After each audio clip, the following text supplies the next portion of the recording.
and Rob Santos from the Urban Institute, who will be talking about this important research and how folks can utilize this research for your work, both at the state and national level. Just a few housekeeping notes. We'll be going through the presentation, and folks will have an opportunity to ask questions. You can do so in the chat box or by raising your hand, the hand function, which will allow you to speak during the Q&A, and then you can also type a question using the box that's noted with a Q. So with that, I will turn the call over to Diana Elliott and Rob Santos. Thank you so much for joining us. Thanks, Beth. So hi, everyone. As Beth said, my colleague, Rob Santos, and I will be presenting an overview of the findings. Rob will describe some of the details about the methods and then how we conducted the study. And then at the end, I'll demonstrate for you how to use the interactive to find additional information to use in your own work. And then at the end of the presentation, we'd love to take your questions.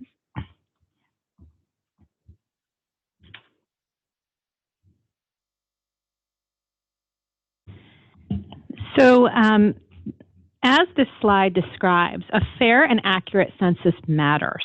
The decennial census is critical to our democracy. It's used to determine apportionment and the allocation of U.S. representatives to each state. It's also used to determine federal funding allocations for many important programs in this country. If census counts are wrong, then groups and communities risk missing out on their fair share of representation and funding for the next decade.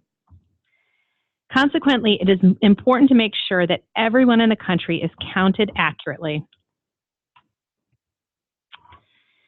The decennial census is conducted every decade on years ending in 0, and we're fast approaching Census Day, or April 1, 2020. It's now less than a year away. Looking back over the decade leading up to the 2020 census, we see that there have been unprecedented challenges and threats to its accuracy. Underfunding in key testing years in the past decade has prompted changes in census testing and operations.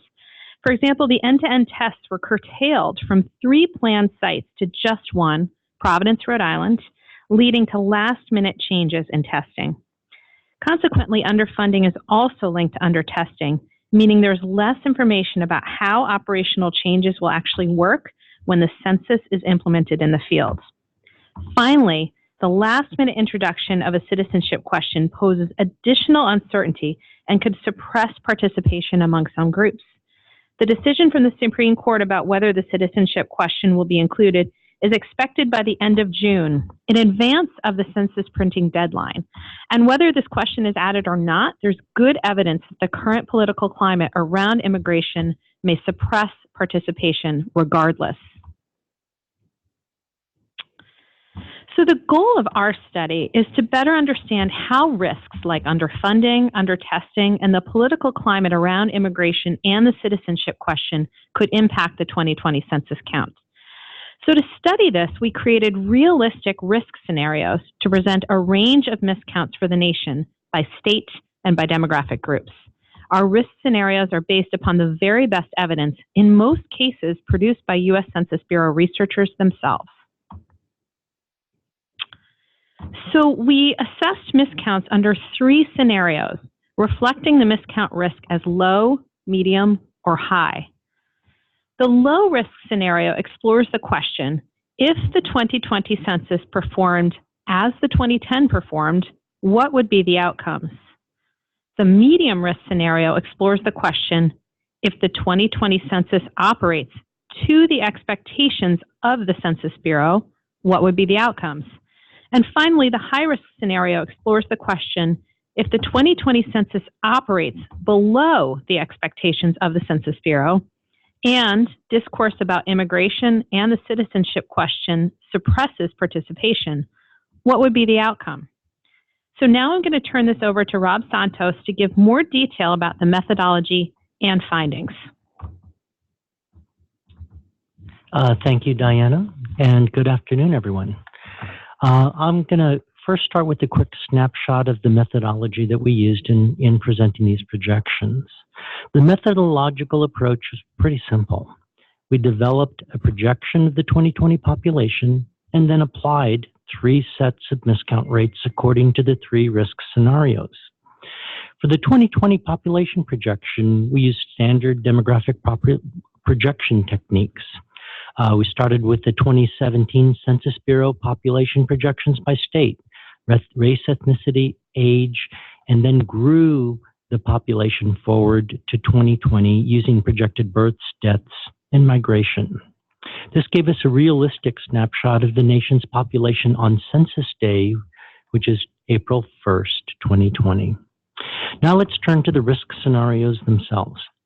For the low-risk scenario, we adopted the 2010 census accuracy assessments made by the Census Bureau itself from their post-enumeration survey to assess quality and from a subsequent demographic analysis that was done as a double check. We took their 2010 miscount rates by racial ethnic groups, by age group, and even by persons living in rental or owned homes. We then applied those miscount rates to our 2020 projections. For the medium risk scenario, we assumed that the Census Bureau would meet its operational objectives. So we used their planning assumptions for operations like the rate of internet and mail-in participation, their use of administrative records, and their newly reorganized field effort to knock on doors. We then developed miscount rates implied by the operational plan and applied those to the 2020 population projections. And finally, the high-risk scenario, it's like the medium with 2 exceptions. We adopted the lowest level of self-participation planned by the Census Bureau in their operational plan, and we added to that the impact of the citizenship question using existing research on how it would further suppress participation. We then applied the resulting miscount rates to the population projections, and we got our results. So what were the results? Well, let's look at some high-level findings. Our research brief shows how the 2020 census may transpire for the nation overall as well as for each state. We break out results by race, ethnicity, and age group. Today, we will give a quick snapshot of high-level findings, and the first thing that we noticed was that regardless of which scenario you focus on, you see a national undercount of the total population. It runs from just over 0.25% in the low-risk scenario to a bit over 1% for the high-risk scenario. This means that an undercount of up to 4 million people could occur. Another principal finding is that the overall level of accuracy masks the undercount of certain people. For instance, in the high-risk scenario, we see nationally that African Americans are undercounted by 3.7%. Hispanics or Latinx are undercounted by 3.6%. And children under 5 years old are undercounted by 6.3%. These patterns are echoed in the state-by-state results in our research brief. The final highlight addresses state undercounts. 7 states seem particularly at risk of being undercounted, with rates ranging from 1.5% to 2%. These states are California, Texas, New Mexico, Nevada, Georgia, New York, and Florida. Note that this includes the 4 most populous states in the country, which are California, Texas, New York, and Florida, and they account for roughly 1/3 of the total U.S. population, according to our 2020 projection. Moreover, these 4 states would account for about half of the 4 million undercount of the national total population that we mentioned earlier. So now let's explore what this looks like for one state, and we chose California. California's total population could be undercounted by about 1% and 2%, depending on the risk scenario. But again, we see that the undercount could be of highest for specific groups of people. African Americans could be undercounted by almost 4%. Hispanics or Latinx could be undercounted by as many as 3.7%. And children under 5 could be undercounted by a whopping 7%. We think it's worth studying the state-by-state variations in miscounts by population subgroup. In fact, the interactive accompanying our research brief is ideal for this. So now I turn this back to Diana, who will walk through how to use the data visual we've provided you. Thanks, Rob. So now I'm going to try to demonstrate how you might use the interactive to look at data that might be helpful in sort of your work, your local work, or in making a case, for example, for what you're interested in. So the interactive is available. No worries. So we're going to go to the interactive right now. So it's available at apps.urban.org/features/2020 census. And you can go into it and sort of play around with the data. So right now I'm going to try to show you a little bit about what this looks like and how you can play around with the data. So when you open it up, it shows the US total overall. And we see here, for example, that the population projection is a little over 300 million. But what's most important here is the different risk scenarios and the counts that we project will happen as a consequence of the census and the different risk scenarios. So again, as Rob referenced earlier, we see at the low point, it's a little, the undercount is a little over 0.25%. And at the high end, it's about 1.22%. But you can dive into the data even deeper. So again, over here, it shows you how many people that could be. Then you can go down and look at the different groups. We see, for example, with white and non-Hispanic Latinx people, that there's actually a likelihood of an overcount. And that's related often to duplications and people who filled the census out at 2 different addresses. If we look, for example, at the overall Black population, we see that there's a high risk scenario where the undercount could be 3.68%, missing over 1.7 million people.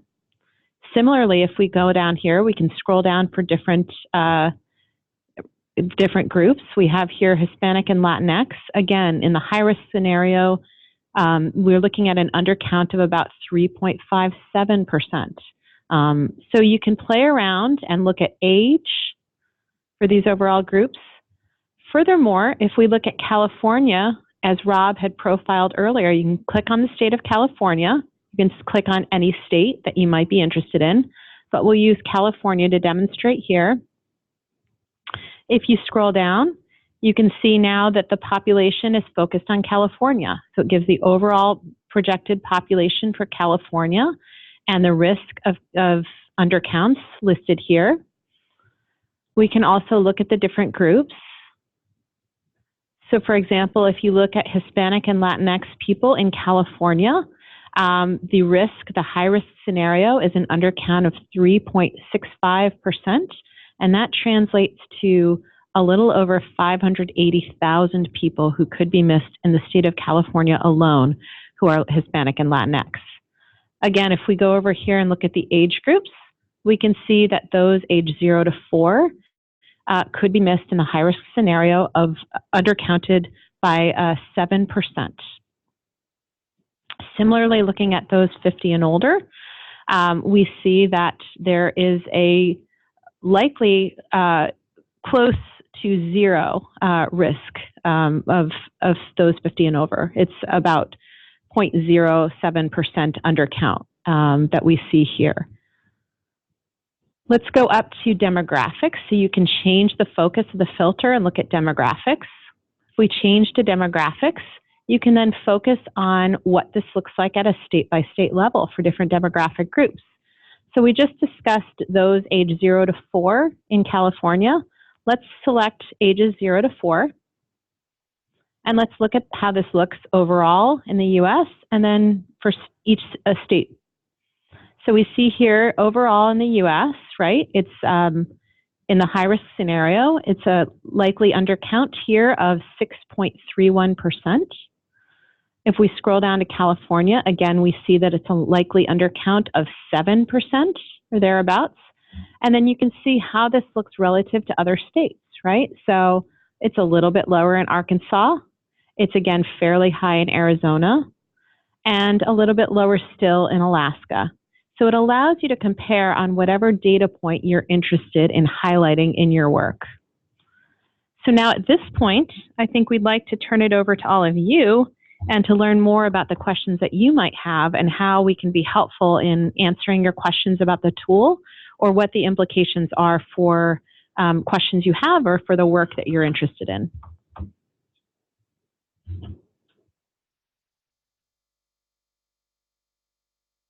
So as a reminder for folks who would like to ask a question, you can raise your hand in the using the little hand signal, or you can ask a question in the chat box and in the question box marked Q. It looks like we've got a question from Patricia Williamson from New Jersey, and I think we'll unmute your line, Patricia, so you can ask your question. Oh, you should be unmuted. All right, Patricia, you should be unmuted to ask your question.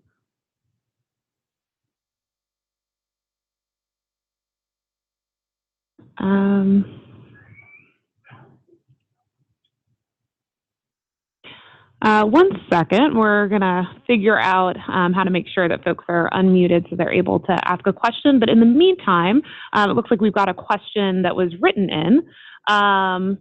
So Amy Swan asked, is the data on miscounts by race, age groups, et cetera, available by download in order to easily sort it to see, for example, which state has the highest rate of young children projected to be missed? Hi, this is Rob, and I can answer that question by saying if you go to the data visual, the last thing that Diana described, and you scroll down to the bottom, you will see a button that says download data. And you can get an Excel file with all of the figures or all of the numbers that appear in the data visual. And they're sorted by state and provides a line for the overall US. So the quick answer is yes. We try to be transparent. That's great. And thanks for typing in your question, Patricia. So the second question is, what will be the best browser for use for the app? It looks like she had some trouble with Explore. You and the rest of the world population has trouble with Explorer. I hope no one from Microsoft is around, sorry.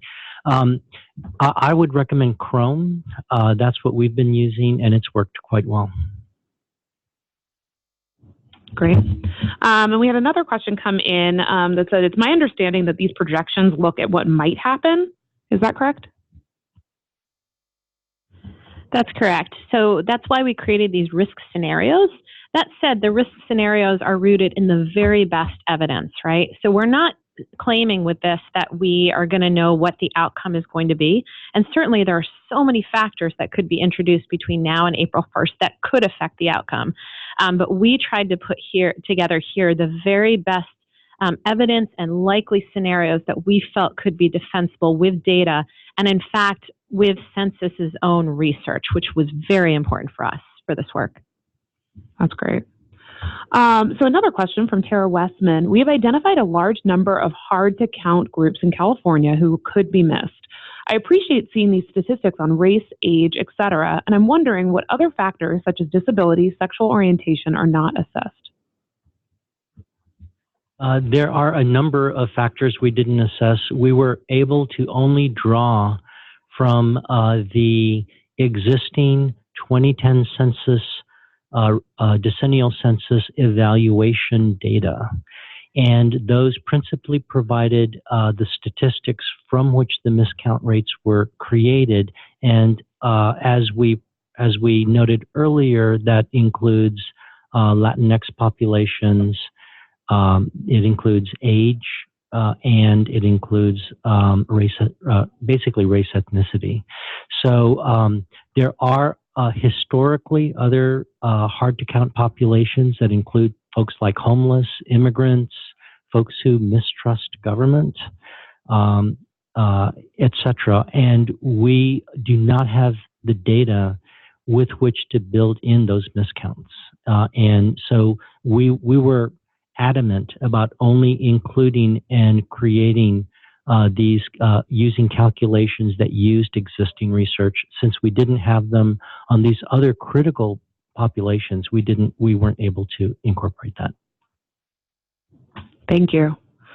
So Judith Williams asks, I have not seen a good explanation for the undercount of young children, except for that parents don't think about including them. Is there anything that y'all found in the course of your research that might explain that?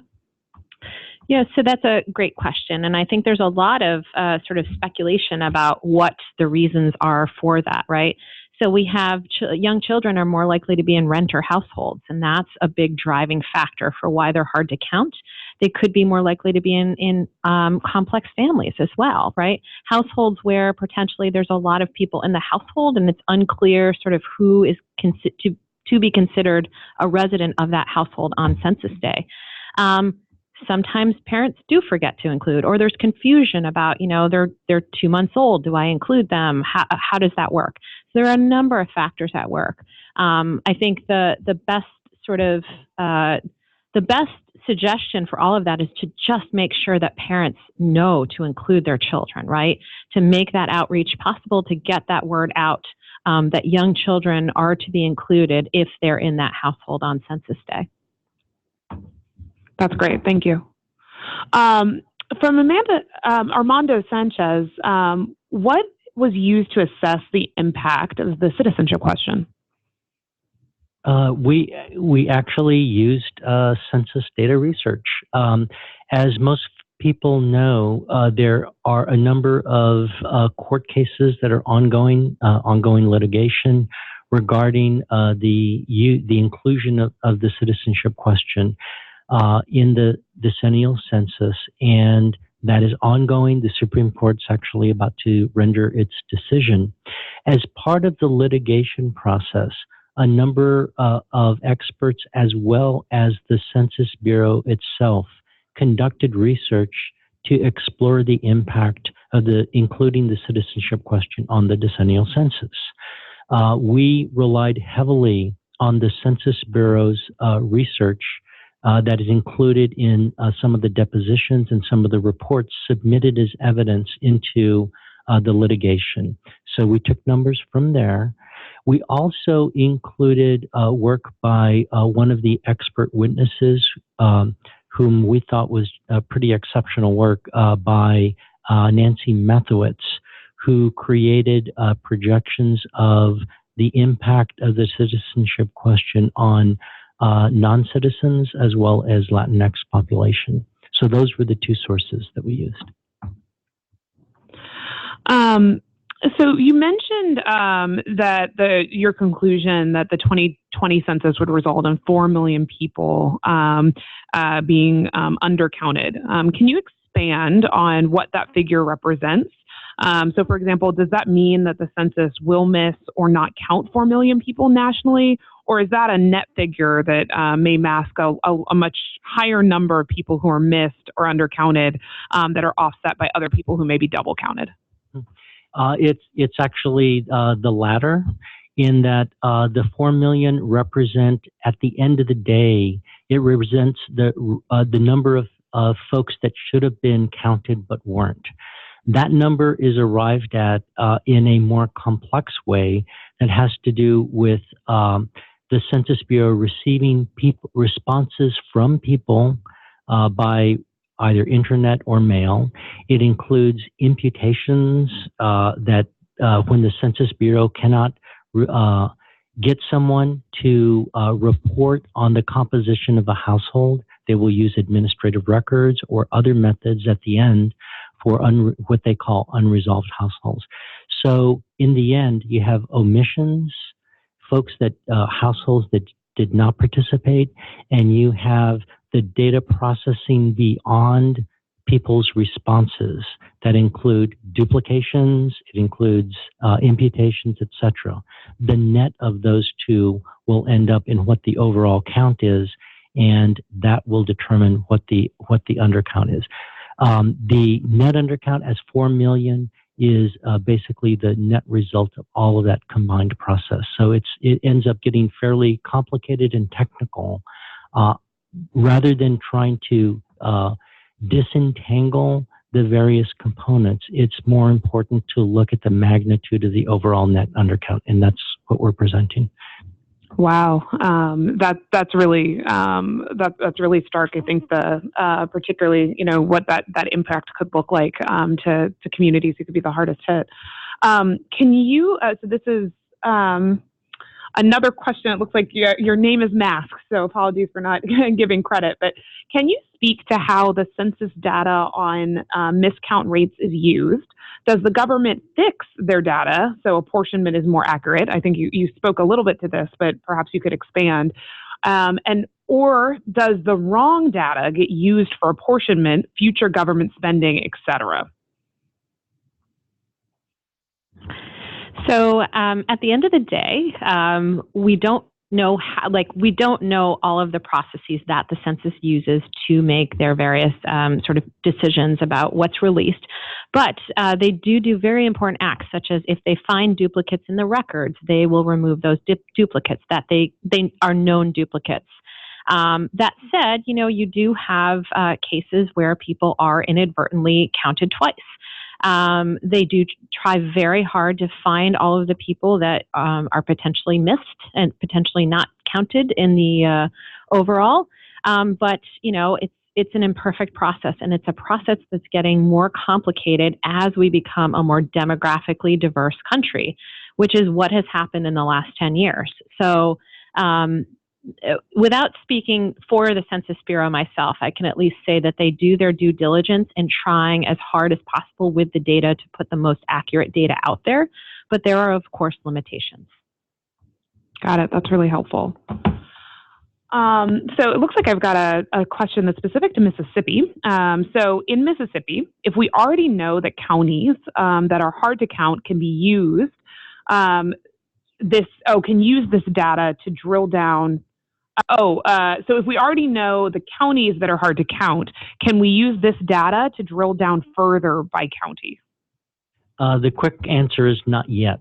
The limitations of the research and the product that we've provided to you are that they stop at the state level.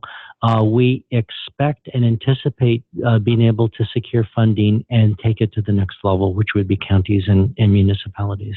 Diana?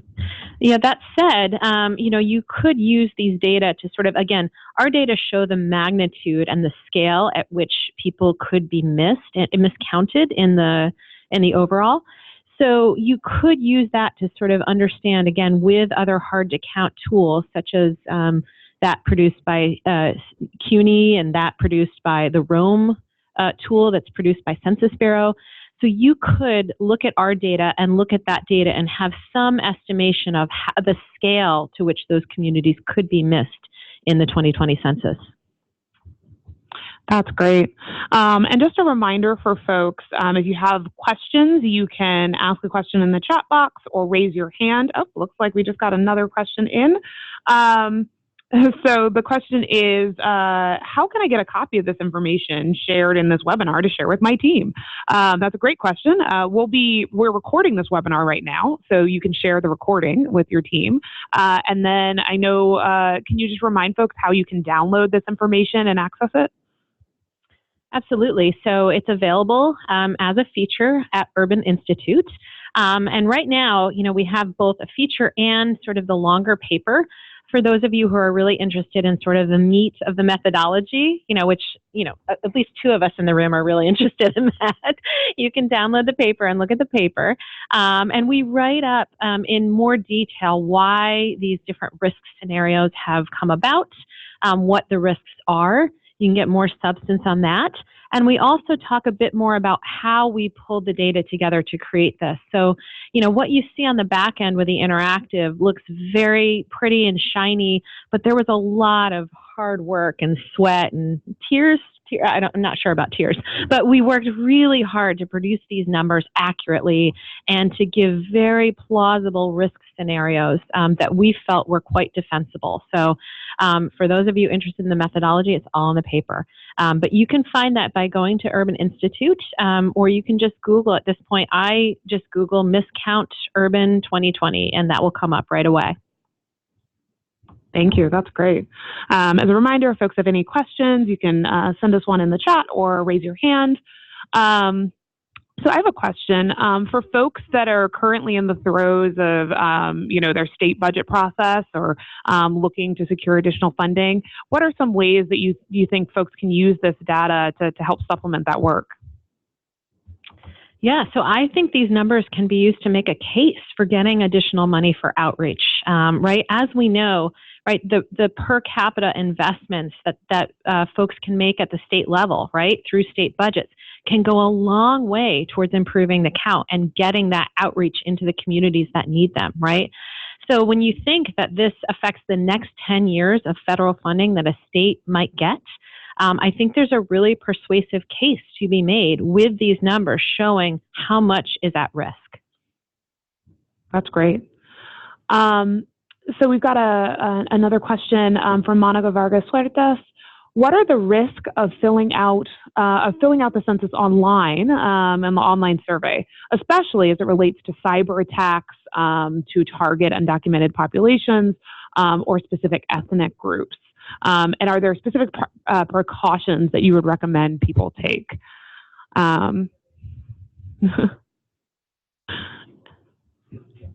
We need to respond first, but then if there's additional information, we'd love to hear, and there will be, I presume. We intentionally did not include any of these factors into any of our calculations. And the reason was that there was no existing research that we could draw upon for that. The notion that there may be a cyber attack or viruses or other things associated with online participation certainly exists.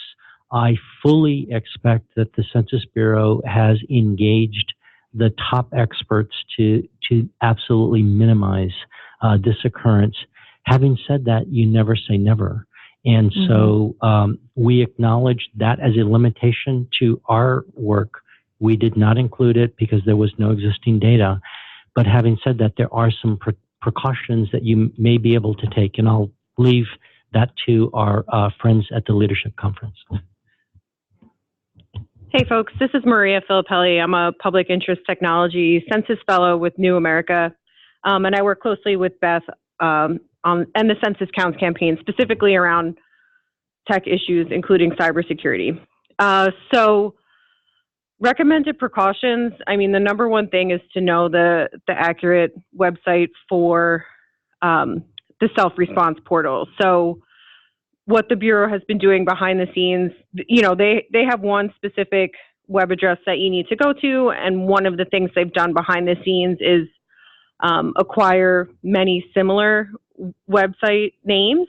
So that way, if someone was to try a phishing scam, like the website you would be sent to would look very, very different from and have a different name than what you're expecting. So number one precaution, know the correct website. Trying to predict how cyber attacks might target under hard to count communities. I mean, John's right, like that is really, really tricky, and we don't know. So what we're trying to do is just really trying to educate folks on digital literacy and some basic cybersecurity precautions. A lot of that is found on the censuscounts.org website, and we're happy to take more questions there. But that's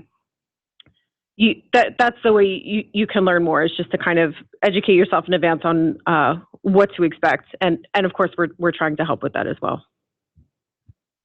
I do want to add, though, that we, based on our research, did not believe that the Census Bureau created the online option to help count hard-to-count populations.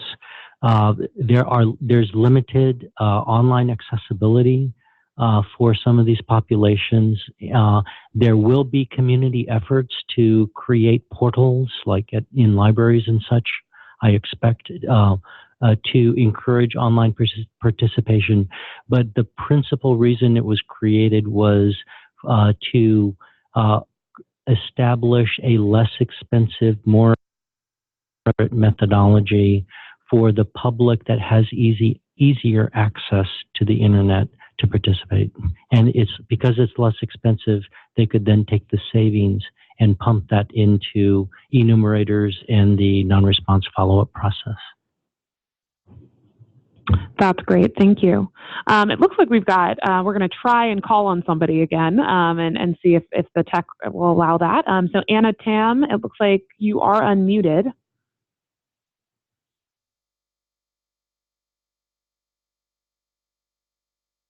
You may want to try speaking.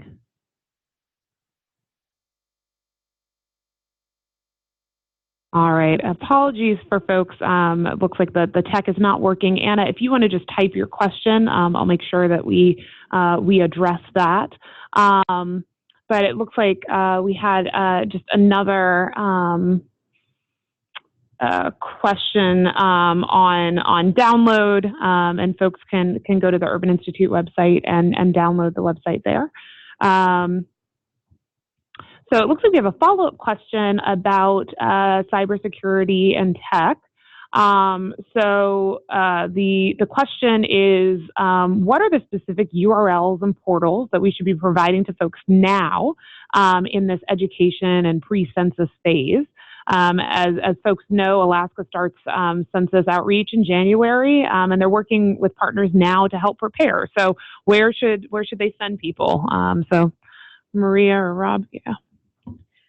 Sure, this is Maria again. 2020census.gov is the site that the Census Bureau has built out for a lot of this specific information. And so as we get closer and closer to January and the self-response portal being open, like that's where that site will get built out more and more. So right now there's some basic information, and then the Bureau will add to that as more and more becomes available. So the quick answer, though, is that there currently doesn't exist that type of guidance because we need to get closer to the January date in order to inform citizens which sites and URLs they should be looking at. Correct.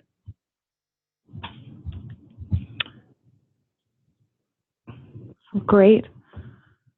All right. Well, if folks, again, you can type your question in the chat box. Or send me or raise your hand if you have any additional questions. It looks like we've exhausted all the questions that have come in. Thanks so much for folks' participation. If you have additional questions, just a reminder that this webinar will be recorded, so you can share that with your networks. And you can also send any questions that you may have to myself or email information@censuscounts.org, and we'll connect with Rob and Diana to get answers to those questions. And just as a reminder, folks can download this incredibly valuable resource at the Urban Institute website, and please utilize that interactive tool. I know I will be. All right. Well, thank you so much to everyone for joining the webinar today and for taking the time to learn about this important research. Thank you, Diana. Thank you, Rob, for taking your time to walk us through this. It's an incredibly valuable resource, and thanks for all your work to bring this out to the light of day. Thank you. Thank you.